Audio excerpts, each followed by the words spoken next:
kind of got really serious about, oh, I would say maybe 10 o'clock at night, 2 nights ago.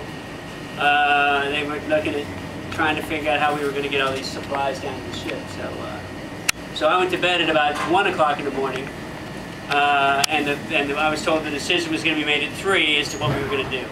At 3:10, I got the call from my watchstand that said, hey, we've been told to head south and go find this ship and be ready to receive these supplies and transfer them to them. So we, at 3:12 or 3:13, we were going 30 knots south as fast as we could. We knew about where the guy was, and so we just kind of turned the ship and said, oh, tell the rest of the ships we're operating with, you all just stay up here and continue to do your events. We're just going to go down there and take care of this little problem. We were about, I think at the time, 173 miles away. But when you're going 30 miles an hour, which may not seem like fast, but when you got 100,000 tons and it's going 30 miles an hour, you're moving pretty fast.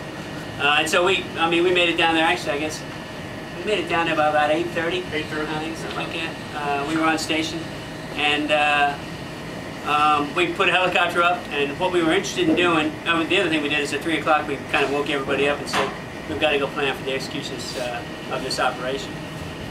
We knew that we needed imagery, we knew that we needed pictures of the ship, we knew that we were going to have to fly helicopters over there. We didn't know what the condition of the engineering plant was, we didn't know if they needed any medical assistance. So we started planning for all those contingencies. The good news is we got down on scene, there was a Coast Guard ship who was feeding us great information, and I think our coordination with the Coast Guard is really great, not only in the execution of this event, but really a lot of similar events happening. There was a tugboat, the tugboat's name was Chihuahua.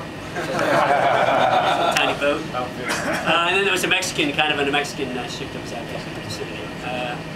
So we showed up down there and got the helicopter up, got some photographs, got back, took a look at the images, determined where we were going to start dropping supplies down on the surface, on the deck of the ship. The first guides, like you flew out on today, loaded and landed. The first 2 of them landed on board at about 9. About 9 o'clock, about a half an hour later. We unloaded those, turned those cods around, shot them, because we had to sling all these loads underneath these helicopters that we had. We had to basically build these pallets. We got pallets and all this stuff to do it. Started building up all these pallets, started slinging them over to the ship. We received an additional 5 plane loads full of supplies, which consisted of, interestingly enough, paper plates, plastic forks, frozen bread, canned crab meat, Spam, croissants, and a whole ton of water.